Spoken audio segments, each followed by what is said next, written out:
سے فی فضیلت الجہاد فی سبیل اللہ و غفلت الانسان.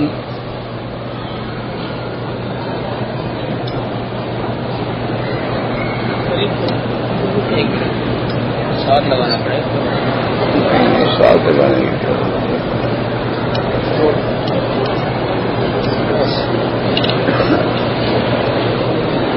تو بھئی اس کو تھوڑا پیچھے کرو نا،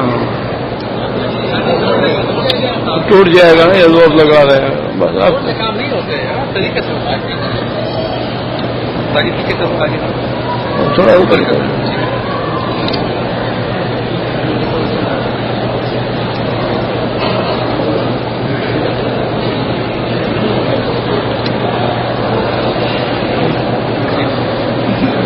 موضوع الدرس فی فضیلت الجہاد فی سبیل اللہ والتنبیہ علی غفلت الانسان، سورۃ العادیات، تفسیر ابن کثیر. الحمد للہ رب العالمین والصلاة والسلام علی اشرف الانبیاء وسید المرسلین سیدنا محمد وعلی آلہ واصحابہ اجمعین. اللهم صل على سيدنا محمد وعلى آل سيدنا محمد كما صليت على إبراهيم وعلى آل إبراهيم في العالمين إنك حميد مجيد. أعوذ بالله من الشيطان الرجيم. بسم الله الرحمن الرحيم. والعاديات ضبحا فالموريات قدحا فالمغيرات صبحا فأثرن به نقعا فوسطن به جمعا إن الإنسان لربه لكنود وإنه على ذلك لشهيد وإنه لحب الخير لشديد. أفلا يعلم إذا بعثر ما في القبور وحصل ما في الصدور إن ربهم بهم يومئذ لخبير. قال المؤلف والمفسر رحمه الله تعالى أدام النفع بعلومه وعلومكم في الدارين آمين إلى أن قال يقسم تعالى بالخيل إذا أجريت في سبيله فعدت وذبحت وهو الصوت الذي يسمع من الفرس حين تعدو. اب اللہ تبارک و تعالی نے ان آیات مبارکہ میں گھوڑوں کی قسم کھائی ہے کہ جب وہ اللہ کے راستے میں جاتے ہیں، اللہ کے راستے میں جہاد میں دوڑتے ہیں، اور ان کے سینے سے جو آواز نکلتی ہے اس کا معنی ہے ذبحن، معنی وہ صوت جو اس کے گھوڑے کے اندر سے اس کے دوڑنے کے وقت میں جاری ہوتا ہے. فالموریات قدحا یعنی استقاء کنعالها للصخر فتقطع منه النار. اور فرمایا وہ نکالنے والے چنگاریوں کو کیا مانا، یعنی جب اس کے پاؤں کے اندر جو لوہے کی نال لگی ہوتی ہے وہ پتھر پہ لگتی ہے تو اس سے جو چنگاری نکلتی ہے گویا نہ آگ پھوٹتی ہے. فالمغیرات صبحا وهي الإغارة وقت الصباح كما كان رسول الله صلی اللہ علیہ وسلم يغير صباحا ويستمع الأذان فَإِن سَمِعَ أَذَانًا وَإِلَّا أَغَارَ.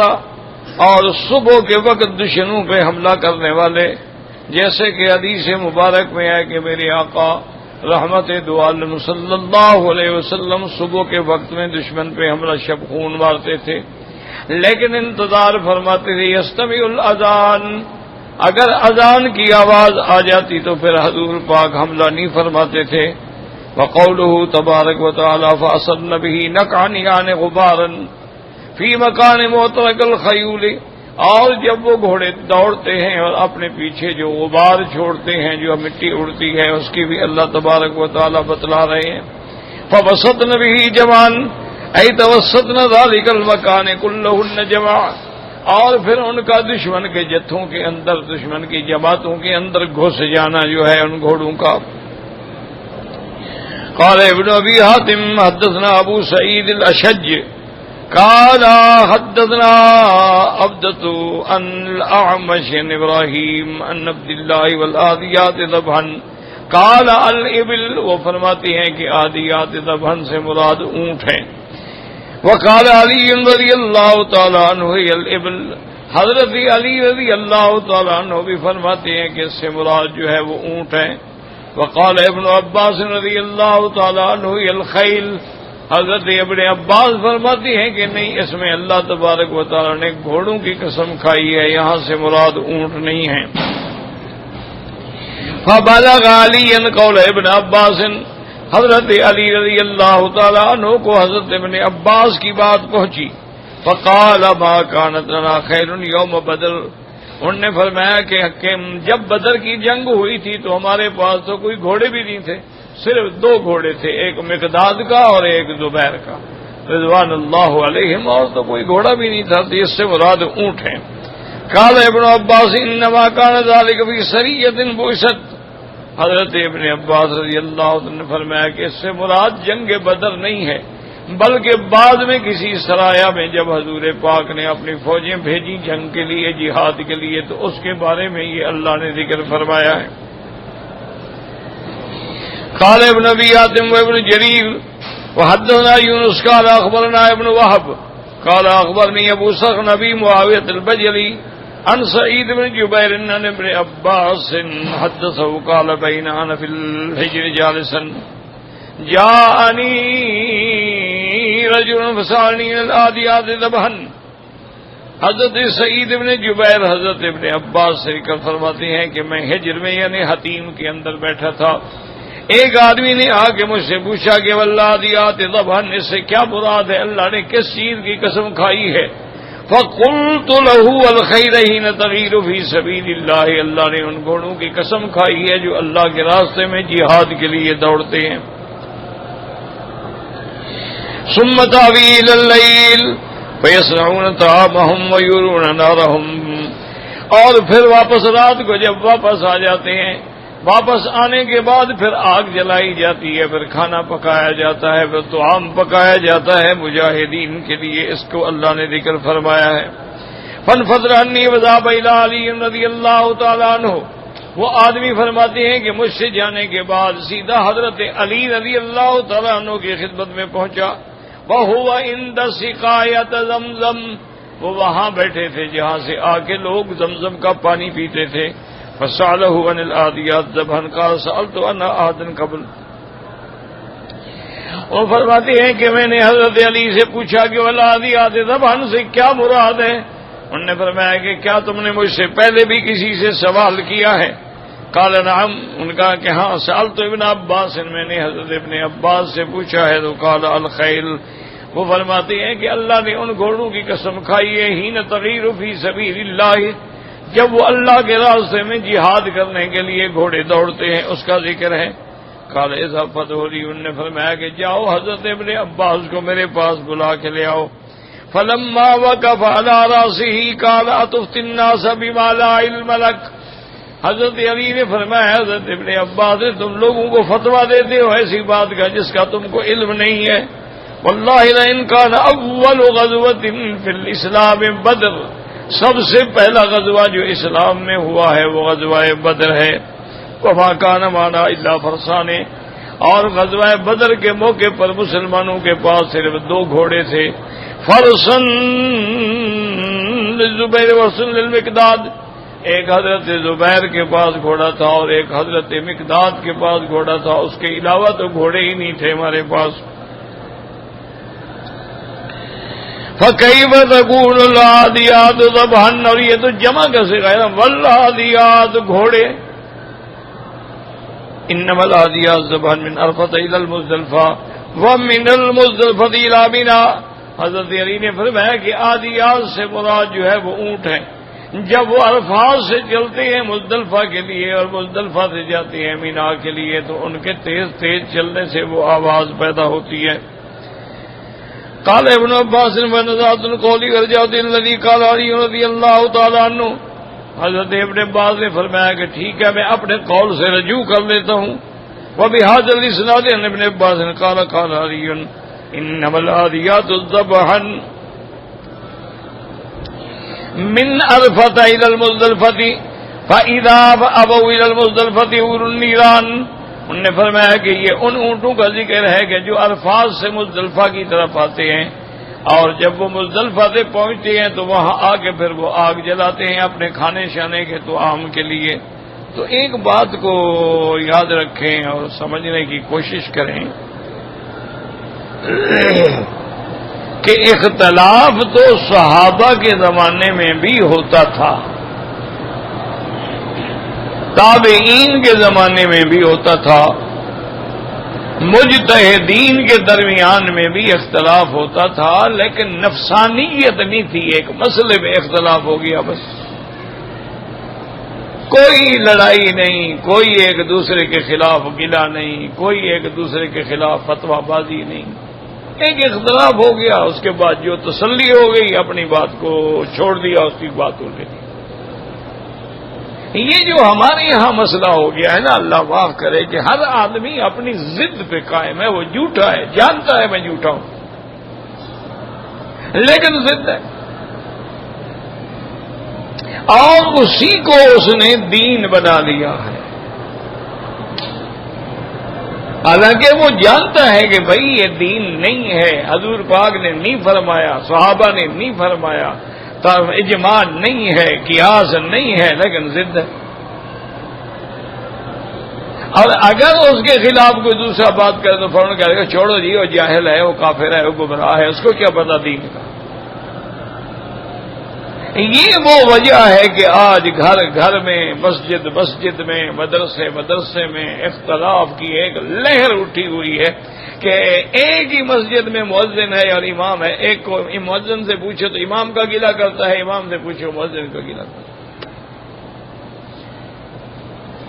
ایک محلے میں 4 مسجدیں ہیں، وہ کہتے ہیں ان کی نماز نہیں ہوتی، وہ کہتے ہیں ان کی نماز نہیں. اور پھر صرف یہ نہیں، پہلے تو باطل فرقوں سے جھگڑے ہوتے تھے نا، شیعہ سے چلو بھائی جھگڑا ہو گیا، ٹھیک ہے، اختلاف ہے، مناظرے بھی ہو گئے، قادیانیوں سے مناظرہ ہو گیا. اب تو یعنی اہل سنت والجماعت کہلانے والے، اپنے آپ کو اہل سنت کہلانے والے، حنفی کہلانے، ان کے اندر فرقے. حالانکہ اختلاف تو ہوتا ہے، ایسی کوئی بات نہیں. کیسے ہو سکتا ہے کہ اختلاف نہ ہو؟ اللہ نے سب کو عقل دی ہے، فہم دیا ہے، تو فہم تو ہر کسی کی الگ ہے نا، اس کی فہم الگ ہوگی، اس کی فہم الگ ہوگی. اب جیسے کہ حضرت امام ابو حنیفہ کا زمانہ تھا اور حضرت سفیان کا دور تھا. حضرت سفیان رحمت اللہ علیہ یعنی حدیث میں مقام رکھتے تھے، امام تھے، اور امام ابو حنیفہ رحمت اللہ علیہ جو ہیں وہ فقہ میں مقام رکھتے ہیں. ایک آدمی نے امام ابو حنیفہ رحمت اللہ علیہ سے، اور یہ بات بھی یاد رکھو، اکثر میرے دوستوں کو پتہ نہیں ہے کہ ابو حنیفہ آپ کی کنیت کیوں ہے. آپ کے کسی بیٹے بیٹی کا نام حنیفہ نہیں ہے. کنیت تو ایسے ہوتی ہے نا جیسے ابی بکر. یہ جو کنیت ہے، یہ کنیت بھی نسبت دینی کی وجہ سے ہے کہ جیسے دین حنیف ہے تو دین حنیف میں سب سے پہلے فقہ کا مرتب کرنے والا ابو حنیفہ ہے.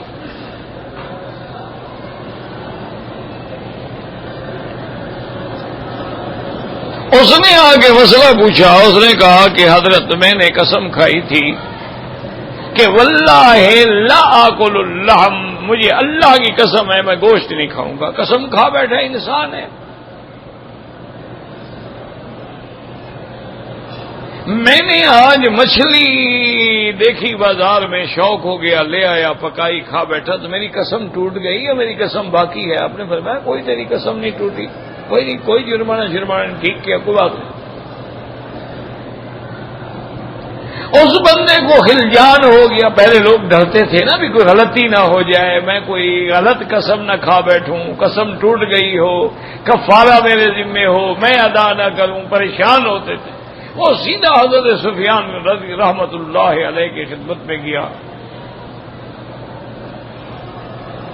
ان کی خدمت میں بھی جا کے یہی مسئلہ پیش کیا کہ جی میں نے قسم کھائی تھی کہ گوشت نہیں کھاؤں گا، میں نے مچھلی کھا لی، قسم ٹوٹ گئی یا نہیں ٹوٹی؟ انہوں نے فرمایا تمہاری قسم ٹوٹ گئی، کفارہ ادا کرو. 10 مسکینوں کو 2 دفعہ 2 وقت کا کھانا کھلاؤ، اور اگر غریب وہ پیسے نہیں ہیں تو 3 روزے رکھو۔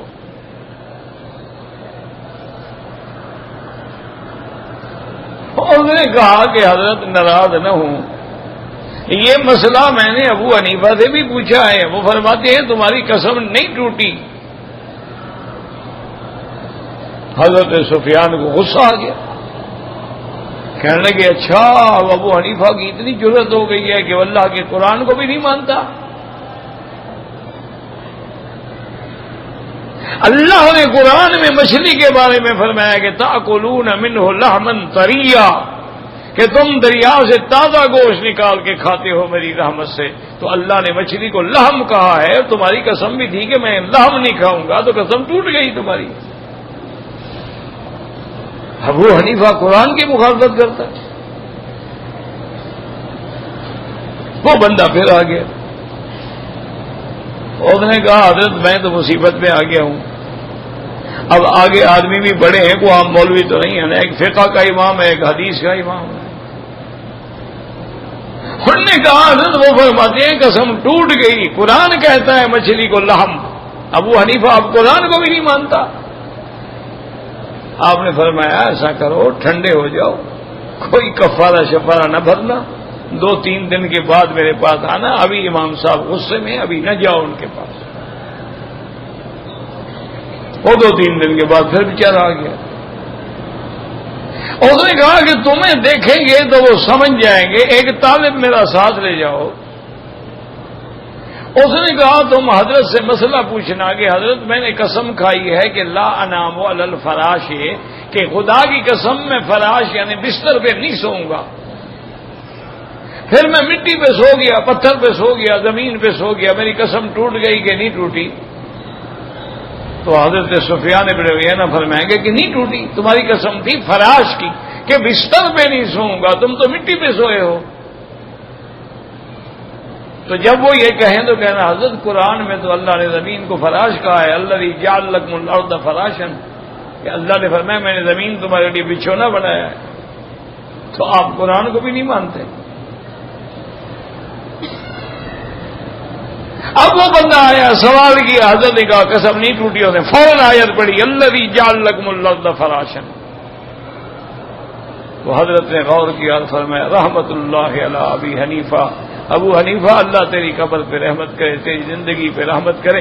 فرمایا تیرا مسئلہ نہیں، تجھے ابو حنیفہ نے بھیجا ہے، یہاں تمہارا عقل نہیں جاتا، لیکن فتویٰ وہی ہے جو ابو حنیفہ نے دیا ہے، انہوں نے ٹھیک فتویٰ دیا ہے کہ تمہاری قسم نہیں ٹوٹی، کیونکہ قسم کھائی جاتی ہے عرف و عادت کے مطابق۔ عرف و عادت میں لوگ گوشت اور مچھلی میں فرق کرتے ہیں۔ کوئی آدمی کسی کو کہتا ہے کہ بھائی یہ 10 ریال کا گوشت لے آؤ، وہ مچھلی لے آؤ، کہی بھائی میں نے گوشت کہا تھا، مچھلی تو نہیں کہی۔ وہ کہے مچھلی لے آؤ، وہ گوشت ہو گیا۔ اللہ کے بندے میں نے مچھلی کے لیے پیسے دیے تھے، گوشت کے لیے تو نہیں دیے۔ تو معنی یہ ہے کہ لوگوں کا عرف جو ہے اس میں مچھلی اور گوشت کا فرق کیا جاتا ہے۔ تو قسم کا تعلق عرف سے ہوتا ہے، قسم کھانے والا لغت کی بحث نہیں کرتا کہ اس پر لحم کا اطلاق ہوتا ہے کہ نہیں ہوتا، فراش کا اطلاق ہوتا ہے کہ نہیں ہوتا۔ عام آدمی جانتا ہے کہ بستر الگ چیز ہے اور زمین الگ چیز ہے، لیکن اطلاق قرآن میں ہے، لیکن قسم کا تعلق جو ہے وہ عرف سے ہوتا ہے، اور قسم کا تعلق جو ہے وہ لغوی بحثوں سے نہیں ہوتا ہے۔ تو فوراً سفیان ابن عیینہ نے فرمایا رحمت اللہ علیہ، اللہ ان پہ رحمت کرے، ان کا جواب ٹھیک۔ اب دیکھو کوئی جھگڑا نہیں، کوئی اختلاف ہو گیا، دلائل دیے گئے، دونوں طرف سے دلائل دیے گئے۔ مجھے آج بھی یاد ہے، میں اس وقت چھوٹی چھوٹی کتابیں جو ہوتی ہیں نا ابتدائی نحو کی یہ پڑھتا تھا، تو میرے والد صاحب رحمت اللہ علیہ اور میرے استاد حضرت حبیب اللہ گمانوی رحمت اللہ علیہ کے درمیان دار الحرب کے مسئلے پر اختلاف ہو گیا، اور اس وقت یعنی ہندوستان پاکستان کی تقسیم ہو گئی تھی۔ مجھے یاد ہے کہ جب ہندو گئے نا، ہم چھوٹے چھوٹے تھے، ہمیں ہندو یاد نہیں ہے، لیکن لوگ کہتے ہیں کہ یہاں فلاں ہندو کا دکان تھا، میں نے نہیں دیکھا، لوگ سناتے تھے ہمیں کہ یہ بازار ہے، یہاں فلاں حکیم ہندو تھا، یہاں فلاں کپڑے کی دکان ہندو کی تھی، یہ فلاں کی تھی، فلاں کی تھی، تمہارے باپ نے بڑی ان کی مدد بھی کی تھی، ایسے کس سے سنے لگے بھائی آج تک ہندو کی شکل دیکھی ہو، یہ یاد ہو، یہ یاد ہے. تو بہرحال جھگڑا یہ ہو گیا کہ بھئی اب ہندوستان دارالحرب ہے یا نہیں ہے. مجھے آج بھی اللہ کے حرم میں یاد ہے ماشاءاللہ روزانہ ہمارے اور ان کے مدرسے کے درمیان میں کوئی تقریباً 5, 7, 8 میل کا فرق تھا. تو روزانہ جناب ایک آدمی میرے والد صاحب سائیکل پہ بھیجتے اور 4 اتنے بڑے بڑے ورق دلائل کے لکھ کے بھیجتے، اور دوسرے دن حضرت کی طرف سے بھی 4 ورق کا جواب آ جاتا. او کتاب بن گئی وغیرہ. اتنا اختلاف.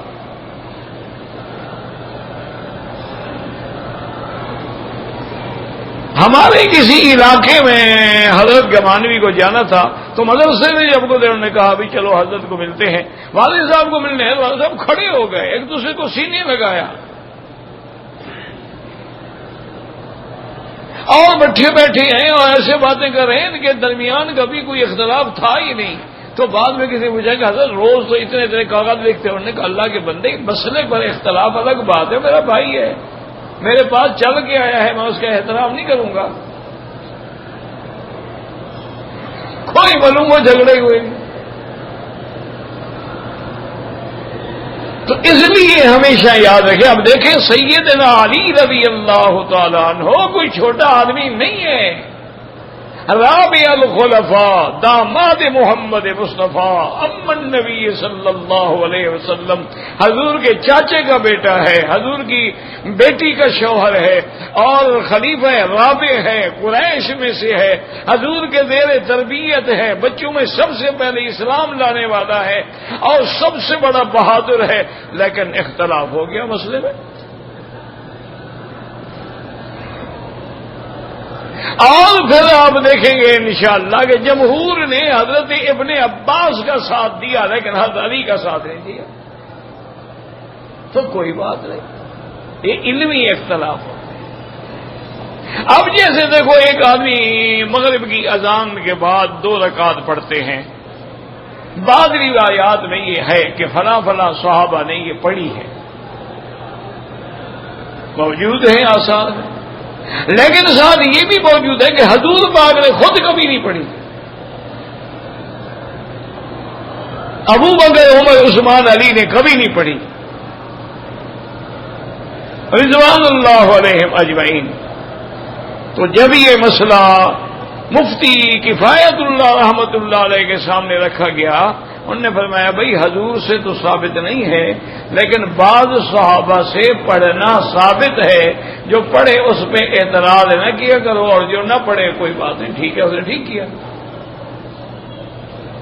میں اعتراض نہ کیا کرو، یہ افضل اولا مستحب کی بات ہے، کوئی جھگڑے کی بات ہی نہیں. تو اتنا احترام ہوتا تھا. میں حضور نے نہیں پڑھی ہے، کسی حدیث میں ثابت نہیں. اور پھر سیدنا ابو بکر عمر عثمان و علی نے خلفائے راشدین نے بھی نہیں پڑھی، لیکن بعض صحابہ سے پڑھنا ثابت ہے. تو لہذا فرمایا کہ بھائی اگر کوئی پڑھ رہا ہو اعتراض نہ کیا کرو، لیکن نہ پڑھو تو زیادہ بہتر ہے. کتنا ٹھنڈے دل سے، کوئی جھگڑا نہیں، کوئی لڑائی نہیں، کچھ نہیں. ایک آدمی نے آ کے حضرت تھانوی سے کہا کہ حضرت احمد رضا بریلویوں کے یہ بہت بڑے عالم تھے، وہ آپ کو گالیاں دیتے ہیں، کہتے ہیں وہابی ہے اور کافر ہے اور منکر رسول ہے اور گستاخ اولیاء ہے. تو آپ نے فرمایا کہ بھائی ان کو اسی طرح ہمارے بارے میں کہا گیا ہوگا تو وہ بیچارہ مجبور ہے، لوگوں نے ان کو کہا ہوگا نا، ہمیں تو کبھی ملے نہیں. تو جب کوئی کسی کو کہے گا کہ بھئی وہ اولیاء اللہ کا گستاخ ہے تو گالیاں ہی دے گا، وہ ہمیں پھول تو نہیں پہنائے گا. ہاں اتنی غلطی اس کی ضرور ہے کہ جب میں زندہ موجود ہوں تو مجھ سے ملاقات کر کے مسئلہ پوچھ لیں، تسلی ہو جائے. یعنی یہ احترام ہوتا تھا. اب مسل مرا سے وضو ٹوٹ جاتا ہے، یعنی آدمی اگر وضو کرنے کے بعد اپنی بیوی کو بھی ہاتھ لگا لے بغیر کپڑے کے، بغیر بدون یعنی سب ہاتھ لگا لیا یا ہاتھ کو ہاتھ پکڑ لیا، تو بہرحال علماء اہل حدیث کے نزدیک وضو ٹوٹ جاتا ہے۔ وہ کہتے ہیں جی دوبارہ وضو کرو۔ امام ابو حنیفہ رحمۃ اللہ علیہ فرماتے ہیں وضو نہیں ٹوٹتا ہے۔ اچھا، ان کی دلیل کیا ہے کہ ایک روایت میں ہے کہ مسل مرا جو ہے وہ ناقض الوضو ہے، اور امام صاحب کی دلیل یہ ہے کہ حضرت عبداللہ ابن زبیر نے بی بی عائشہ سے آ کے پوچھا تھا کہ کبھی ایسا ہوا ہے کہ حضور پاک نے وضو فرمانے کے بعد اپنی کسی بیوی کو ہاتھ لگایا ہو یا بوسہ دیا ہو پھر وضو کیا یا نہیں کیا؟ تو بی بی نے فرمایا کہ کان یقبل بعض نسائہ، حضور کبھی کبھی وضو کے بعد کسی بیوی کو بوسہ بھی دے دیتے تھے، ثم لم یتوضا، وضو نہیں کرتے تھے۔ عبداللہ بن زبیر ہنس پڑے، انہوں نے کہا بیوی ہو تم ہی ہوگی اور کون سی بیوی ہوگی؟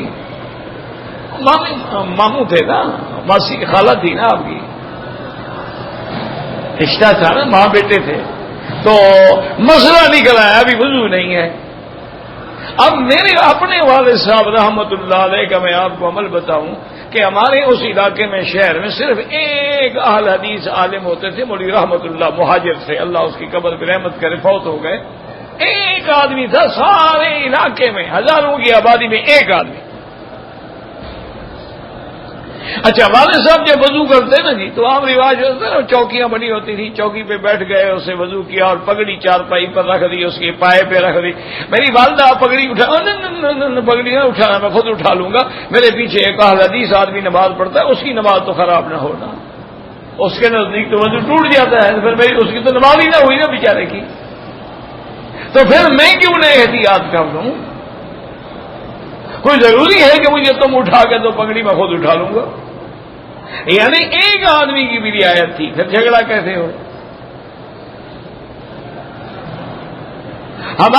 میری اپنی زندگی میں ہمارے والد صاحب کے شاگرد تھے، زمیندار سے پڑھے، فوت ہو گئے، اللہ ان کی قبر پہ رحمت کرے، پوری دور حدیث تک کتابیں پڑھی، بعد میں وہ جماعت اسلامی میں شامل ہو گئے تو ہمارے مخالف ہو۔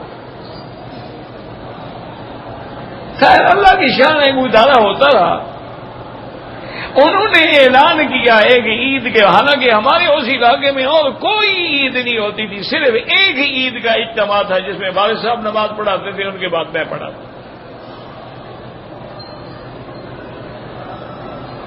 اور وہ 2 ایکڑ زمین میں اجتماع ہوتا تھا، کیونکہ سارا علاقہ عید پڑھنے وہاں آتا تھا۔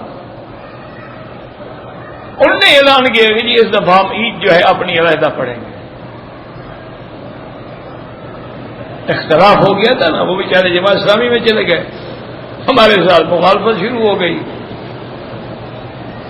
مجھے کسی نے کہا تو مجھے بڑا افسوس ہوا، میں رات کو سیدھا ان کے گھر چلا گیا، ایک ہی شہر میں ہم رہتے تھے، اور اس نے دیکھا وکیل صاحب آ رہے ہیں، کھڑا ہو گیا، میرے باپ کا شاگرد تھا اور عالم تھا،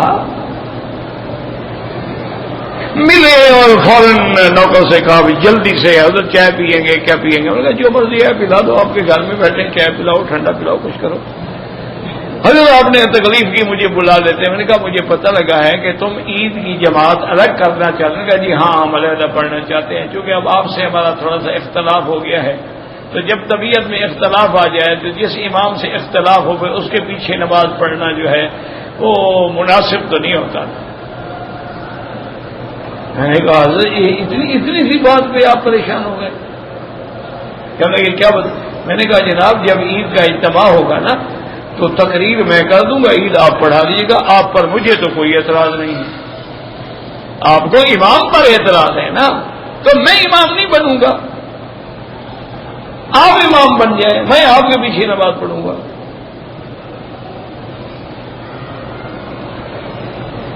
انہوں نے کہا جی پھر تو ہم دوسری نماز نہیں پڑھیں گے، ایک ہی جماعت کریں گے۔ بالکل آپ پڑھائیں گے جماعت۔ اچھا خدا کی شان ہے کہ جب عید کا اجتماع ہو گیا تو پہلے میں لوگوں کو سکھایا کرتا تھا بھی نماز عید کیسے ہوتی ہے، نیت کیسے ہوتی ہے، تکبیریں کتنی ہوتی ہیں، کیسے کھڑے ہونا ہے، کیسے ہاتھ باندھنے ہیں، خطبہ بعد میں ہوگا، پہلے نفل نہیں پڑھنی، بعد میں نہیں پڑھنی، یہ سارے مسائل سمجھاتا تھا۔ کیوں لوگ بعض ایسے بھی ہوتے ہیں جو سال میں ایک دفعہ عید ہی پڑھنے آتے ہیں۔ تو میں نے ان سے کہا، خان صاحب سے میں نے کہا حضرت آپ مسائل عید کے بیان کریں، کیونکہ نماز بھی آپ نے پڑھانی ہے تو مسائل بھی آپ نے۔ وہ اللہ کا بندہ اتنا گھبرایا مجمع کو دیکھ کے، کبھی کھڑا نہیں ہوا تھا، کبھی مجمع میں تقریر نہیں کی تھی، وہ پاؤں کانپنے لگ گئے، مسئلے بتا نہ سکے، کہے کچھ منہ سے کچھ نکلے۔ میں نے کہا حضرت دوے نہیں، بیمار تو نہیں رہا، آپ کو تسلی سے بتائیں مسائل، ماشاءاللہ آپ عالم ہیں، آپ نے پورا سیاستہ پڑھا ہوا ہے، دور حدیث پڑھا ہوا ہے۔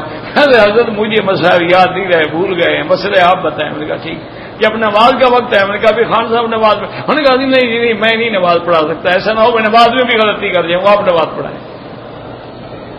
جھگڑا ختم، کوئی جھگڑا نہیں۔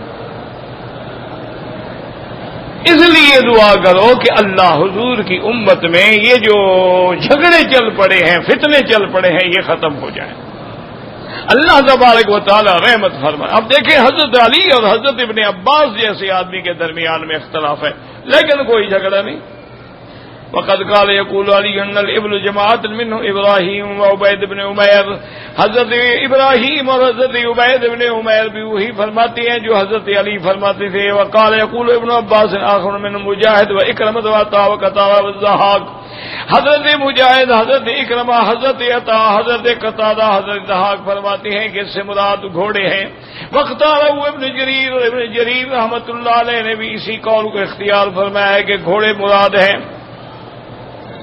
وقال ابن عباس وما ذبحت دابة قط الا فرس او كلب، حضرت ابن عباس فرماتے ہیں، حضرت عطا فرماتے ہیں کہ جانوروں میں صرف دو جانور ہیں، ایک دوڑتے وقت کتے کی سانس نکلتی ہے اور ایک دوڑتے ہوئے گھوڑے کی سانس نکلتی ہے، اونٹ سانس نہیں نکالتا ہے۔ تو یہ لفظ ذبح جو ہے یہ یا گھوڑے پہ استعمال ہوگا یا کتے پہ استعمال ہوگا۔ وقال ابن جریر جریج عطا سمیت ابن عباس یصف الذبح، آواز نکال کے بھی دکھاتے تھے۔ وقال اکثر اولئک بقول الموریات کذنیان بہوا فیرہا، انہوں نے فرمایا وہ اپنے پاؤں کی نال پتھر پہ مارتے ہیں تو اسے چنگاریاں نکالتے ہیں۔ وقیل اسعرن الحرب بین رکبانہا، اور بعد نے فرمایا کہ آگ نکالنے کا مطلب یہ ہے کہ وہ جنگ، وہ لڑائی کو بھڑکانے والے ہیں، جب لڑائی بھڑک جاتی ہے۔ قالوا قتادہ نے بعد مجاہد الموریات قدرن یعنی مکر الرجال، وہ فرماتے تھے کہ موریات قدرن سے مراد یہ ہے کہ جو لوگ مکر کرتے ہیں ایک دوسرے کو نقصان پہنچاتے ہیں۔ وکیلہ ایقاد النار امناد اللیل، اور بعد نے فرمایا اس سے مراد یہ ہے کہ جب جہاد سے رات کو واپس آتے ہیں اپنے اپنے منازل میں تو آگ جلاتے ہیں، پھر کھانا وغیرہ تیار کرتے ہیں، اس کی طرف اشارہ ہے۔ کان المراد ذلک نیران القبائل، اور بعض علماء نے فرمایا کہ بعض قبائل جو ہیں وہ رات کو آگ جلاتے تھے تاکہ پتہ چلے کہ یہاں فلاں قبیلے کی آبادی ہے، فلاں قبیلے ہیں۔ وقال المفسرون النار بالمزدلفہ، اور بعض فرماتے ہیں کہ اس سے مراد یہ ہے کہ مزدلفہ کے اندر آ کے کھانا پکانا۔ اور آپ قال ابن جریر والصواب الاول انها الخیل حين تقدح بحوافرها، ابن جریر رحمۃ اللہ علیہ جو سب سے بڑے مفسر ہیں جن سے سب لوگوں نے تفسیر نقل فرمائی ہے، وہ فرماتے ہیں کہ راجح اور ثواب قول وہی ہے کہ اس سے مراد گھوڑے ہیں، اس سے مراد اونٹ نہیں ہے۔ والعادیات ذبحا فالموریات قدحا فالمغیرات صبحا، قال ابن عباس مجاہد وقتادہ یعنی غارت الخیل صبحا فی سبیل اللہ تبارک و تعالی، صبح کے وقت جب جا کے شب خون مارتے ہیں گھوڑے، دشمن کے گھروں میں جا کے حملہ کرتے ہیں۔ وقیل من فسر بالابل والدف صبحا من المزدلفة الى منى، اور بعد میں فرمایا کہ اگر اس سے اونٹ مراد ہے تو اس سے مراد یہ ہے کہ مزدلفہ میں فجر کی نماز غلس میں اندھیرے میں پڑھ کے مینا کی طرف روانہ ہوتے ہیں. وقالوا كلهم في قوله واصل النبي كانه المكان الذي حلت فيه اثار بالغبار اما في الجن وغدر واثر النبي كان کا معنی اپنے پیچھے غبار چھوڑتے ہیں, چاہے وہ اونٹ ہوں چاہے گھوڑے ہوں, جب وہ چلتے ہیں تو لازمی بات ہے کہ ان کے پیچھے غبار پیدا ہوتا ہے. فَوَسَطْنَ بِهِ جَمْعًا قالوا بھی ہم بعد بتا کہ وضاح کہ جمع الكفار من العدو ويطمئنون فوسطنا بذلك المكان جميعا جمعا منصوبا على الحال المؤقدة. اب فرماتے ہیں کہ اس سے مراد یہ ہے فوسطنا به جمعا, اور یہ مجاہدین کے گھوڑے جو ہیں کفار کے مجمع میں جا کے بھی گھس جاتے ہیں. اور بعد فرماتے ہیں فوسطنا بذلك المكان, اسی مکان پہ سب کا اکٹھا ہونا جو ہے. وقد روى ابو بكر البزار هنا حديثا غريبا جدا. وقال حدثنا احمد بن عبدة قال حدثنا ابن جبين حدثنا سماك بن قال بعث رسول الله صلى الله عليه وسلم خيلا فاشارت شهرا لا ياتيها منها خبر. حضرت ابن عباس رضی اللہ تعالیٰ عنہ فرماتے ہیں کہ حضور پاک نے ایک سریہ بھیجا تھا. سریہ اس کو کہتے ہیں کہ فوج بھیجی جائے لیکن خود حضور پاک تشریف نہ لے جائیں. غزوہ اس کو کہتے ہیں کہ جس میں خود حضور پاک بھی شریک ہوں. آپ نے ایک سریہ بھیجا, ایک مہینہ گزر گیا, کوئی خبر نہ آئی کہ کیا ہوا, وہ جنگ ہار گئے, کامیاب ہوئے نہ ہوئے. حضور بڑے پریشان. فنظرت والعادیات ذبحا ذبحت بارجلها فالموریات قدحا قدحت بوافرها جب اور نارا فالمغیرات صبحا سبات القوم بغارت وصل نبی نکن ساتھ بوافرات تراب فبسطن به جمعا سبات القوم جمعا. تو پتہ لگ گیا کہ الحمدللہ اللہ نے مسلمانوں کو کامیاب فرمایا. الحمدللہ علی کل حال یہدینا و یہدیکم اللہ.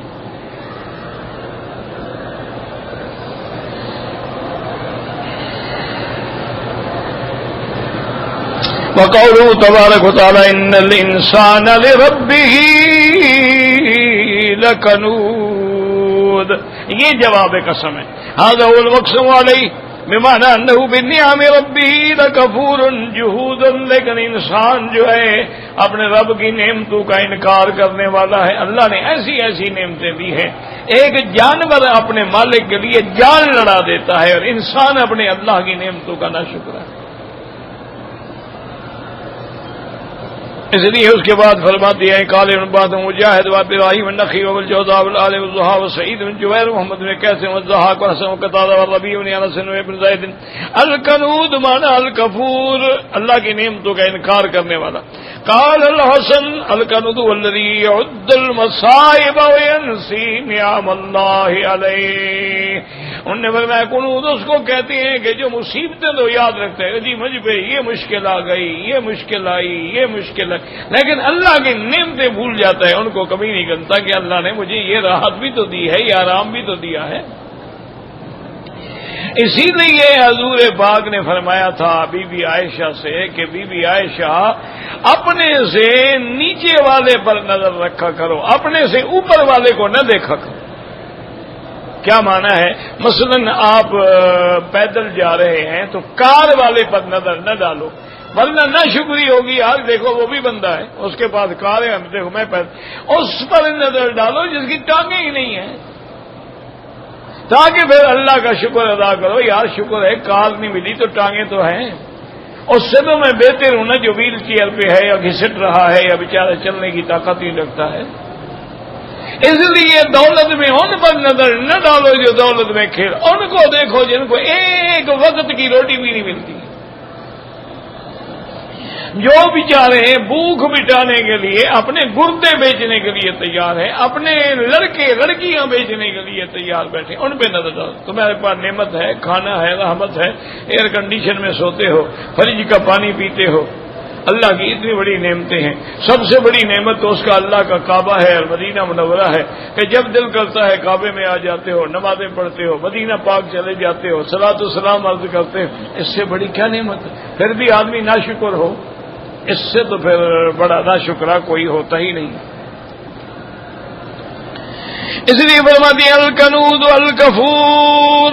وقال ابن ابي حاتم حدثنا ابو كريب قال حدثنا عبد الله بن سعيد جابر بن زبير قال ابي امامه قال قال رسول الله صلى الله عليه وسلم ان الانسان لربه لکنود. وہ فرماتے ہیں الکنود الذي ياكل وحده. کنود وہ ہوتا ہے روٹی اکیلے کھا رہا ہے کوئی اور شریک نہ ہو جائے. وَيَضْرِبُ عَبْدَهُ اپنے غلام کو بھی مارتا ہے. وَيَمْنَعُ رَفْدَهُ اور آنے والوں کو بھی روکتا ہے کوئی آ کے میرا مہمان بھی نہ ہو. رواه ابن مياد من طريق جعفر بن زبير ومتروك هذا اسناد ضعيف. وقد رواه ابن جرير من حديث جرير سلطان زرناني بموت موقوفا. وقوله تعالى وانه على ذلك لشهيد. قال قتادة الأنصاري ان الله على ذلك لشهيد. ويحتمل ان يعود بالانسان قال محمد قال كنت الانسان لا كون ہی قنوتا لشهيدا بلسان حاله کہ ہمارا بندہ اپنے عمل سے بھی اپنے اوپر گواہ ہے. في ظاهر ذلك عليه بأقواله وأفعاله كما قال ما كان للمشركين أن يعمروا مساجد الله شاهدين على أنفسهم بالكفر. قالوا إنه بالخير شديد وإنه بالخير المال الشديد. أحدهما أن المعنى وإنه لشديد المحبة للمال محبت ہے شدید. اور دوسرا معنی إنه لحريص بخيل من محبة المال کہ یہ حریص بھی ہے بخیل بھی ہے کہ ہے مال خرچ کیا تو نقصان ہو جائے گا. وكلاهما صحيح. ثم قال تبارك وتعالى مزهد الدنيا ورغبا بالآخرة ومنبئا على ما هو كان بعد هذه المسلم الانسان من الاحوال. اب اللہ تبارک و تعالیٰ اس کو ترغیب دیتے ہیں اللہ تبارک و تعالیٰ اس کو تنبیہ کرتے ہیں اللہ اس کو غفلت سے جگاتے ہیں کہ تیار ہو جاؤ. افلا يعلم اذا بعثر ما في القبور وحصل ما في الصدور. يعني أخذ ما فيها من وعد وسمع كلمة يعني أبرز أخذ ما كان يسمى نفسهم. دنیا میں جو باتیں تم چھپاتے تھے وہ بھی اس دن اللہ تبارک و تعالی ظاہر فرما دیں گے. ان ربهم بهم يومئذ لخبير. العالم جیبا کا سیام جادی نے افضل جوایت مسکال درتن. اللہ تبارک و تعالی جو کچھ تم کرتے ہو کہتے ہو عمل کرتے ہو سب کو جانتے ہیں اور ہر چیز پہ قیامت میں اللہ تبارک و تعالی پورا پورا بدلہ عطا فرمائیں گے. آخر سورۃ العادیات وللہ الحمد والمنہ. زندگی انشاءاللہ تو اس کے بعد سورۃ القارعہ کی تلاوت ہوگی. اللہ نصیب فرمائے. وہ یار کوئی چیز رکھ دیا کرو نا.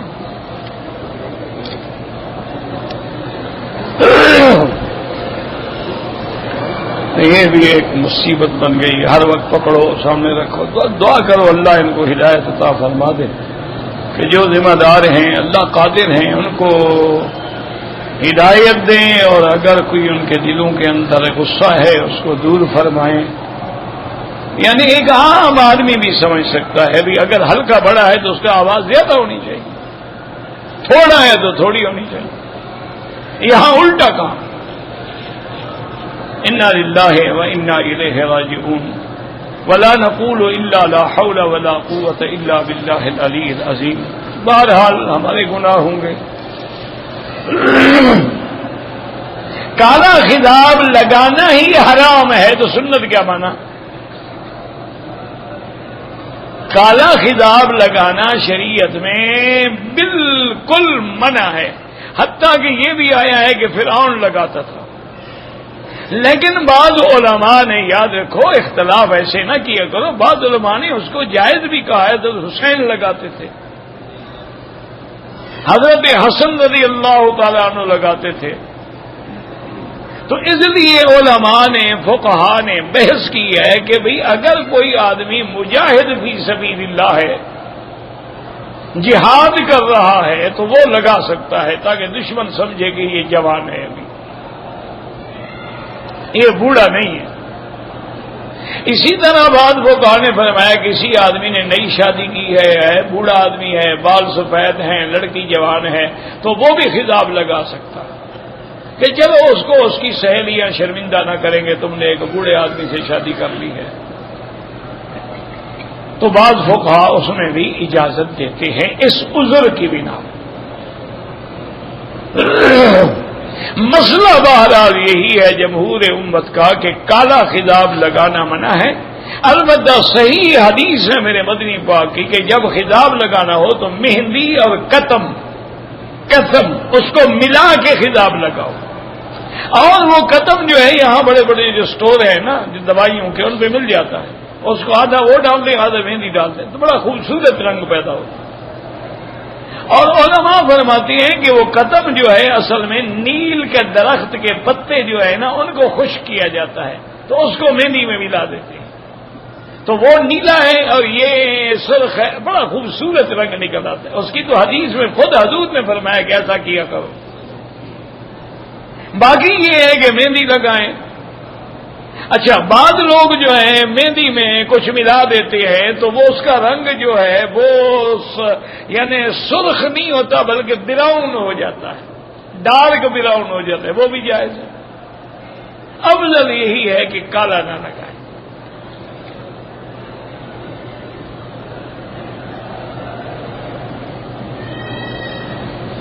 کہتے ہیں جی کہ پچھلے سال میں نے آخری دن چونکہ پاؤں میں تکلیف تھی، درد تھا، کنکری نہیں مار سکا۔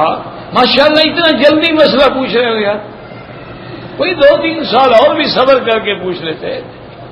1 سال گزر گیا ہے، اگلا حج جانے والا ہے، اب مسئلہ پوچھ رہا ہے۔ اگر واقعی تم چلنے سے معذور تھے اور کسی کو وکیل بنا کے کنکری ماری ہے ٹھیک ہے، کوئی دم نہیں، اور اگر بہانہ بنایا تو پھر دم ہے۔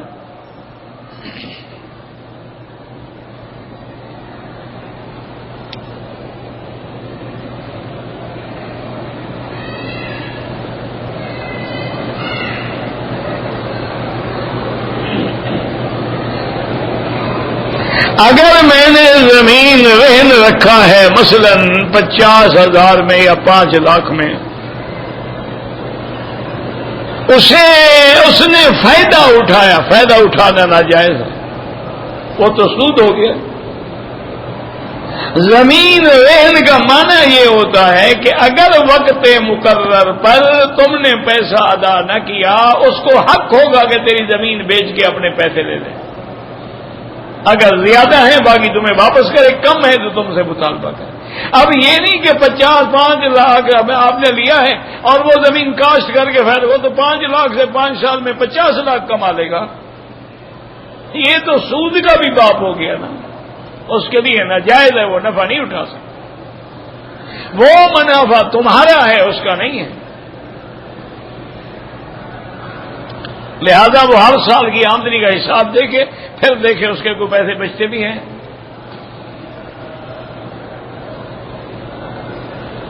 کہتے ہیں جی کہ دوران وضو جو ہے اگر جرابوں پہ مسح کیا جائے، سارے ائمہ اس کے مخالف ہیں، یاد رکھو،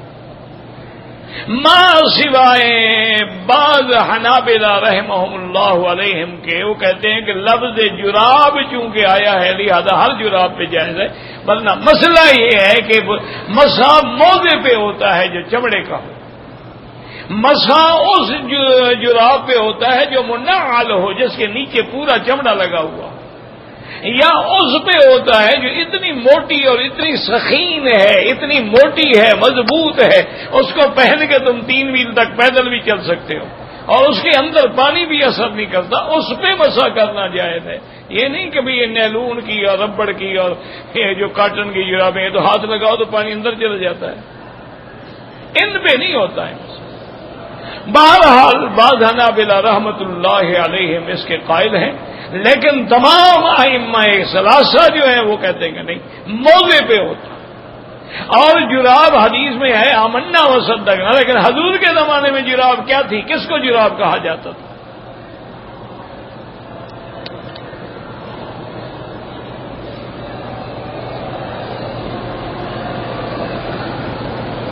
کہتے ہیں جی کہ میں نے قرضہ لیا تھا سود پہ، اور میں کام کے لیے مکہ مکرمہ آ گیا ہوں، اب اگر میں حج کروں آپ کا حج ہو سکتا ہے، کیوں نہیں ہو سکتا؟ اب مکے میں رہتے ہوئے تو آپ 100 ریال میں حج کر سکتے ہیں، وہ 100 ریال حلال والا خرچ کرنا، باقی سود والے قرضے سے جان چھڑاؤ۔ یہ معنی نہیں ہوتا کہ مقروض ہے تو بھائی مکے میں آ گئے اب مقروض کا کیا معنی؟ وہ تو اپنے ملک میں ہے اور قرضہ ہے تو پہلے قرضہ ادا کرے۔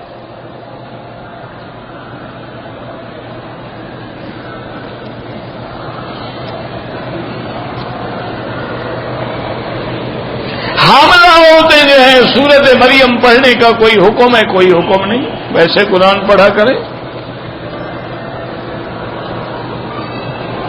کیا حضور کا یہ فرمان ہے کہ بیماریوں کے بچنے سے صدقہ کیا؟ ہاں یہ بالکل ہے، صدقہ کیا کرو، اللہ کے غضب کی آگ کو بھی بجھا دیتا، بلا کو بھی رد کر دیتا۔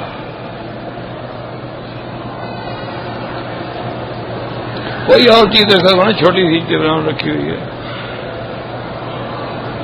میں نے حج کیا تھا، اس میں کچھ غلطیاں بھول چوک ہو گئی تھی، کیا ہو گئی تھی؟ بس چھوڑو اللہ پہ، اللہ قبول فرمائے۔ جب تک اس غلطی کا پتہ نہ ہو تو فتویٰ تو نہیں ہو سکتا۔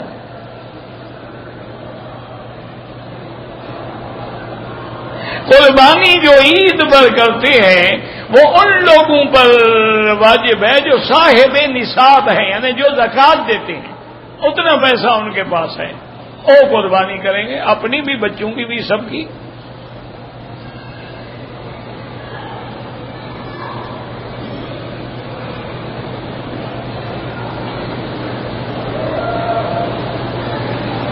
ایک عورت کو 3 بچے اکٹھے آپریشن سے ہوئے ہیں اور چوتھا بھی ہونے والا ہے۔ الحمدللہ، اللہ کا شکر ادا کرو، اللہ نے ایک ہی حمل میں آپ کو 4 اولادیں عطا فرما دی، اللہ ان کو صحت عافیت دے۔ بہرحال اب ڈاکٹر کہتے ہیں کہ آئندہ حمل اس کے لیے خطرہ ہے، تو ٹھیک ہے اس ٹیوب کو بچے دانی سے الگ کرا لو، بالکل رحم نہ نکالو۔ 2 طریقے ہوتے ہیں، ایک ہوتا ہے کہ بالکل وہ بچے دانی کو ریموو کر دیتے ہیں، نکال دیتے ہیں، وہ نہ کرو۔ ایک یہ ہوتا ہے کہ وہ ٹیوب جو جس کے ذریعے اندر وہ جراثیم پہنچتے ہیں اس ٹیوب کو الگ کر دیتے ہیں، وہ ٹیوب الگ ہو جائے تاکہ اگر کبھی ضرورت پڑے پھر اس کو جوڑ دیتے ہیں۔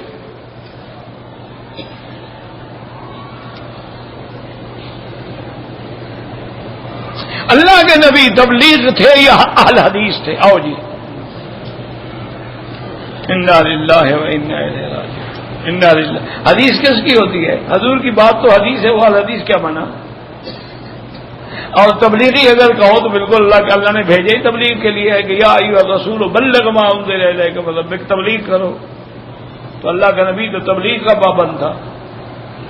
باقی تم اپنی جماعتوں پہ قیاس کرو، یہ بڑی بے وقوفی کی بات ہے۔ نبی نبی ہوتا ہے، کو عقل کی بات کیا کرو۔ انا للہ و انا الیہ راجعون۔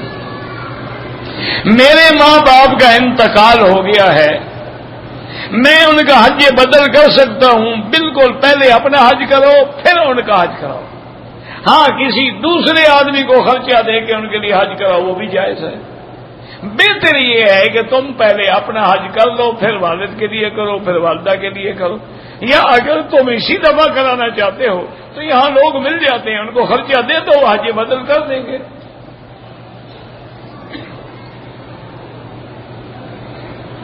نماز میں آمین زور سے کہیں یا آہستہ، اللہ دونوں سنتے ہیں، آہستہ والوں کی بھی سنتے ہیں، زور والوں کی بھی سنتے ہیں، جھگڑے کی کیا ضرورت ہے؟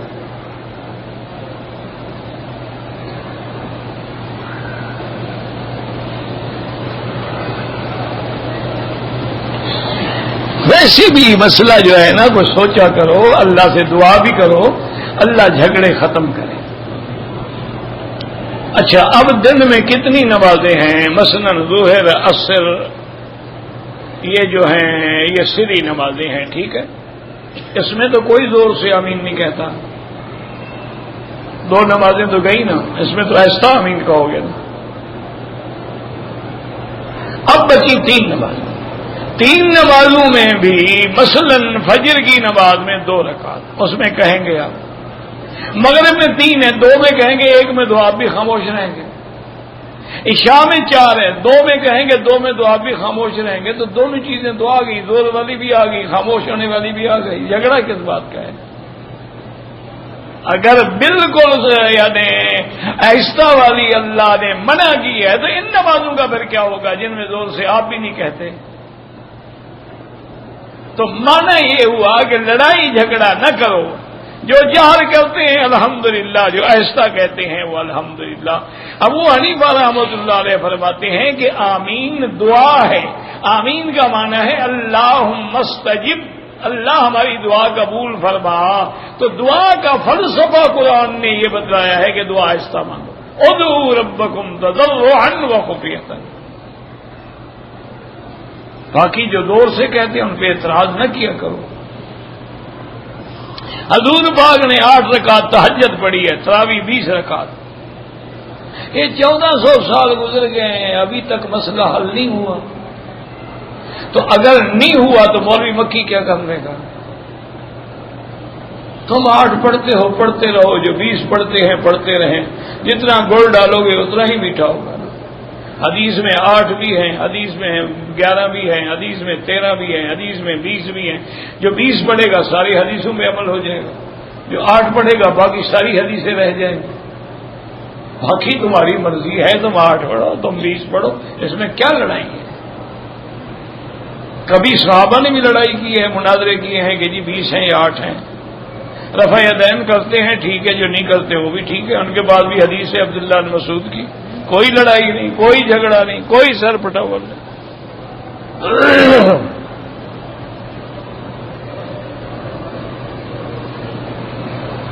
ہم آئے ہیں 4 مہینے کے لیے